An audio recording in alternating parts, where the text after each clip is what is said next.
Howdy everyone, Ellen Weatherholt here, and we are talking about beautiful fall planted seeds. So one of my most difficult and most coveted crops is sweet peas.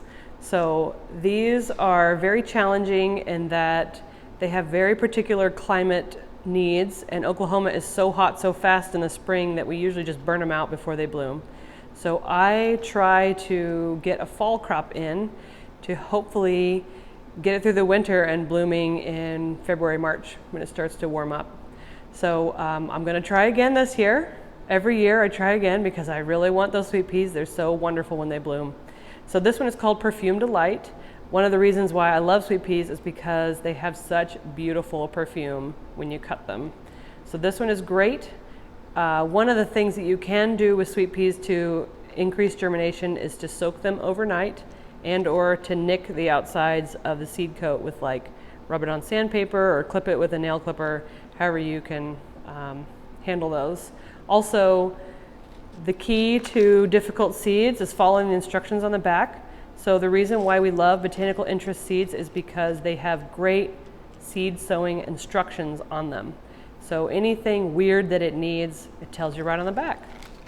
So that is a really fun one that we've got in our shop. We've also got a knee-high blend. I'm hoping that these little ones, because they're so short, they will bloom a little bit quicker. So I'm really excited to try these in my yard to see if I can get any blooms because I'm ready for some sweet peas. So go ahead and sow those this fall and check the back for any special instructions.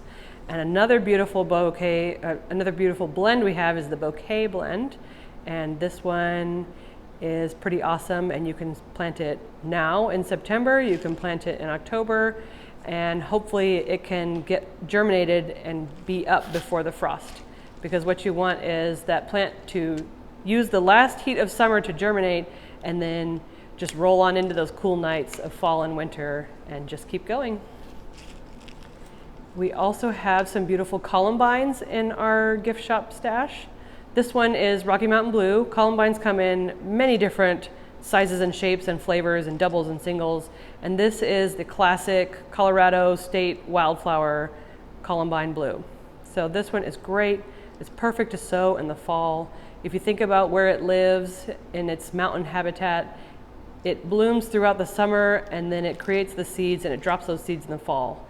So we would be replicating its natural pattern by planting these in the fall. So just go ahead and sprinkle these in your garden. They'll grow beautifully, and you may not get a flower the first year, but you'll probably get a flower the second year. I have a couple of seedling columbines that had some beautiful leaves this year, but I'm anticipating some really nice blossoms next year, so I'm pretty excited about that. And then one of my personal favorites are really cool wheat. So this one is a blue one, and the actual husks around the wheat berries are blue. I believe that the berries themselves are just regular wheat berries, but the actual outside of the wheat husk is blue. So this one, many wheats are good to start in the fall. When you drive out in the country and you see lots of green grassy fields, you're probably looking at a wheat field. So they start those in the fall. So go ahead and copy all those farmers and plant a few wheat plants in your garden this fall, and you'll probably feed a few bunny rabbits over the winter. They'll munch on this, and maybe a few cats if they find it, but otherwise it'll probably be just fine, and then you'll have a beautiful stand of blue and black wheat next spring. So I love these for floral arrangements. You can use them fresh or dried.